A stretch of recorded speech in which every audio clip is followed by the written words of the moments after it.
Hello, this is a Hello Canvas. This is part 2 of Zbrush. In the previous video, we learned how to load an image into Spotlight and create the basic shape of the ear. Today, we learned the process of expressing detail on the basic shape and how to compare in real time while looking at the Spotlight image. Then, let's learn together about organizing the loading environment for previous work. First, let's load the ear model saved in part 1. I have already loaded it, but if you look on the right, there is a toolbox. Click on the Load tool here and go to the file location. Go ahead and open the file named ZTL. If necessary, press the F key to center the model on the screen. Then press Shift G to bring up the Spotlight image again. If you want to be quiet while looking at the image, you should always use Shift Z to adjust the afternoon off. Next,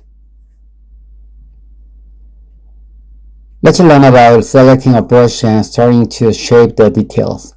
Now we will look at quieting the detailed structure of the ear in earnest.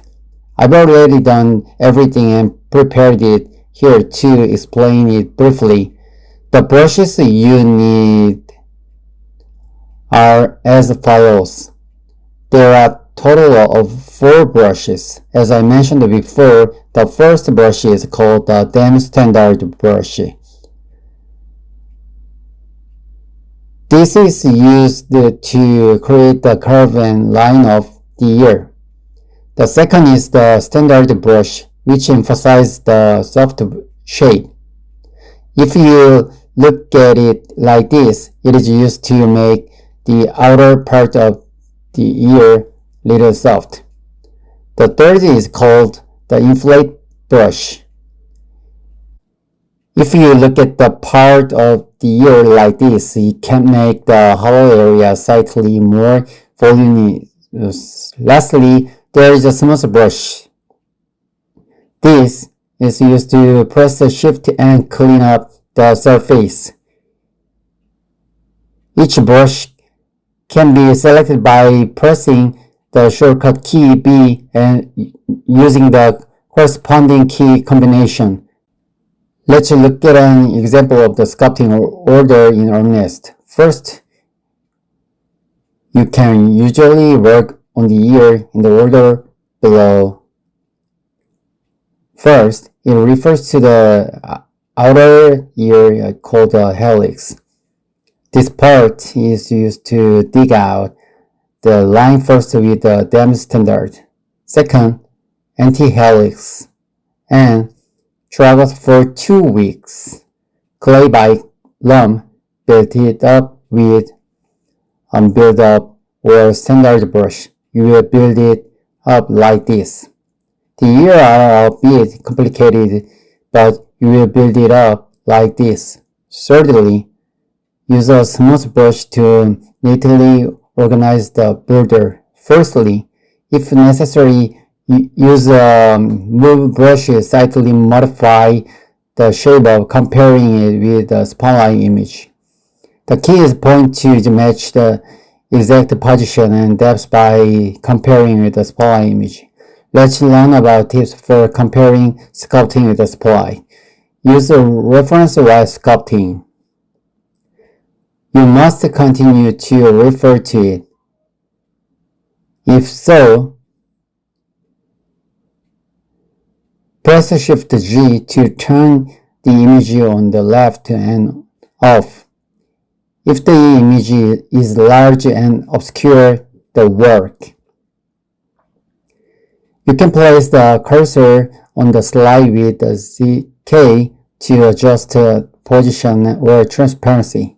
One more tip, do not rely too much on the slide image but it is most important to understand the structure as if observing both sides of the road. Let's look at finishing details and smoothing together. Once you have adjusted the shape to a certain extent, check the overall lump ratio. Check everything along the XYZ axis and use a smooth brush to smooth out the inner shading or highlight the edges. Use a standard again to work on the details. It is more important to put the details accurately than to put it a lot.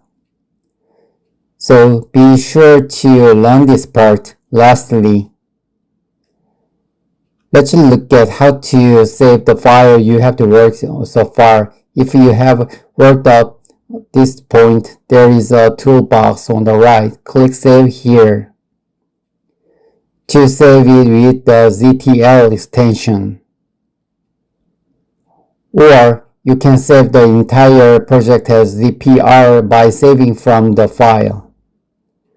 If so, in the next video, we will learn how to transform this sphere into make Polymesh 3D and model it. If you have followed along, don't forget to like, subscribe, and turn on notification. If this video was helpful, please leave a comment. Thank you.